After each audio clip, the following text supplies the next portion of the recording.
किछि नुआ शिखिबा किछि नुआ जानिबा किंतु बुझिबा पढ़िबा एवं प्रयोग करिबा सेटा हेउची ओडिया पाठशालार प्रचेष्टा।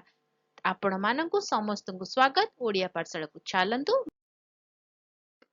आजिर वीडियो रे डिस्कस करिबा एमोएबा विषय रे। एमोएबा होउची एक अणुजीव जे कि एक कोष विशिष्ट अणुजीवटीए खाली आखिरे देखा जाए नाही, तेणु सी अणुजीव माइक्रोस्कोप थ्रू रे देखा जाए आउ सीए प्रोटिस्टा किंगडम रो अंतर्भुक्त देखिबा पाई एई भଳି। तो आमे कौन करिबा ना एमोएबार स्ट्रक्चर जानिबा, तार जो बॉडी पार्ट्स अछि जानिबा, ता सहित ता बॉडी पार्ट्स केउ भଳି भाबरे फंक्शन करे तार जीवन अतिबाहित करिबा पाई। स्क्रीन रे डायग्राम अछि एमोएबार, मु एनलार्ज कर देछि डायग्राम टाकू। तो जानिबा तार विभिन्न पार्ट्स विषय रे। फर्स्ट ए जो सेंटर ए जो पार्ट टी अछि एटा हला न्यूक्लियस माने ता नाभि ता सेंटर पार्ट जोटी की तार सबु जेनेटिक मटेरियल थाए माने डीएनए थाए ता भितरे।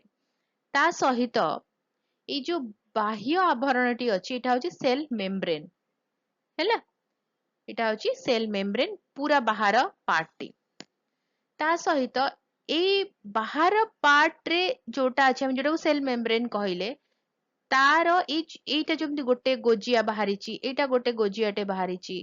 तो ए जो एक्सटेंडेड हेची जिंस गुडी को कुहा जे सुडोपोडिया ता माने फॉल्स फिट। तार आ गोटे ना होची फॉल्स फिट। सुडो कहले हम जानि चंदी फॉल्स आसे, तो फॉल्स फिट एथि पय कुहा जे कारण एमोएबा जेहेतु एक कोष विशिष्ट अणुजीवटीए से कौन करे ना ए भଳି भाबरे एमती एमती करी तार कौन करे प्रसर मेलाए आ ता फଳରେ से कौन करे ना चाली बुली पारे, गोटे जगार आ गोटे जगह को से स्थानांतरित हेई पारे। तो सेति पाई सुडोपोडिया टी थाए। ए पार्टी होची एक्टोप्लाज्म जोटा कि सेल मेम्ब्रेन तळे थाए। ता सहित ए जो भितरे ए जो सब्सटेंसेस गुडा अछि हमें देखुचंती एटा को कहै छै एंडोप्लाज्म। एक्टोप्लाज्म और एंडोप्लाज्म मिसिकी दु जण मिसिकी साइटोप्लाज्म गठन करंती। तापरे ए जो हमें जो ए पार्टी देखुचंती एटा होची कॉन्ट्रैक्टाइल वैक्यूल हैला, या काम कोन म आगु को कहबी। तापरे ए पार्टी होची तार फूड वैक्यूल ता खाद्य पदार्थ से खाइबा पीबा तार जहा ताहा से करे। तो हमें जानिले तार मेम्ब्रेन अछि, तार एंडोप्लाज्म अछि, एक्टोप्लाज्म अछि आ नाभि मंडल अछि जे कि ता डीएनए को रखिछि। ता सहित कॉन्ट्रैक्टाइल वैक्यूल काम कोन आगु को जानिबा। तो जानिले हम एबार एई तक होची ता स्ट्रक्चर ता बाह्य मेम्ब्रेन। ता सहित से फीट एक्सटेंड करे फଳରେ से कौन करि पारे ना चला बुला करि पारे, ता सहित डिफरेंट शेप नै पारे। तो तार शेप ता सब बेले भिन्न भिन्न हेई चले, से एनवायरनमेंट नै कि ता शेप टी को चेंज करे। तो जानिबा एबे गोटे परे गोटे जो हमें स्ट्रक्चर जानिले ता फंक्शन विषय रे जानिबा। Cell membrane. The cell membrane encloses the cytoplasm जेमति मु कहली एंडोप्लाज्म एक्टोप्लाज्म को नेकी cytoplasm.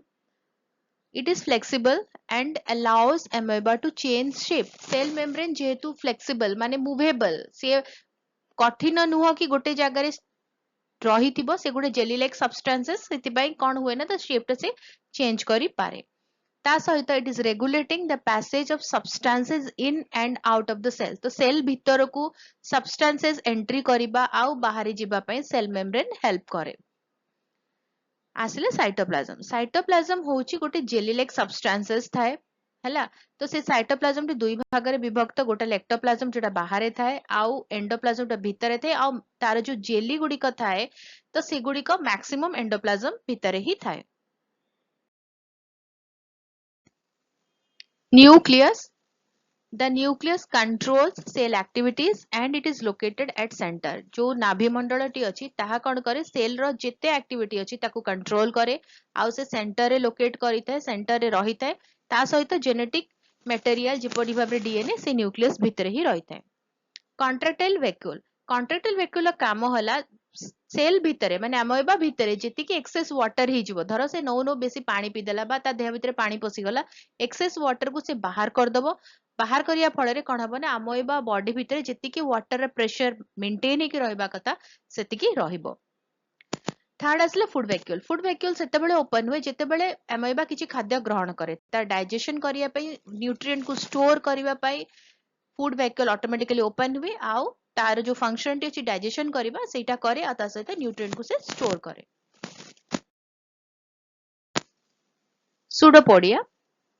Pseudopodia or false feet are extension of the cell membrane and cytoplasm. जो cytoplasm और cell membrane अछि सेटा एक्सटेंड हे कि कोन बने pseudopodia हे जे false feet हे जे से हेले से कोन करे अमेबा जो मु कहली ना से मूव करि परिबो गोटे जगह गोटे जगह को जाई परिबो ता सदा खाद्य को कैप्चर करि परिबो ता पई ही ताको false feet ता दरकार थाए सेटा को कुआ जे pseudopodia। तो ए भली स्ट्रक्चर अमेबार एथि पई कारण अमेबा जेतु को अणुजीव सी कौन करिवो ना सबु एनवायरनमेंट रे निजे सर्वाइव करि परिबो आ निजे बंची परिबो बोली तार एई भलिया स्ट्रक्चर बुझियला।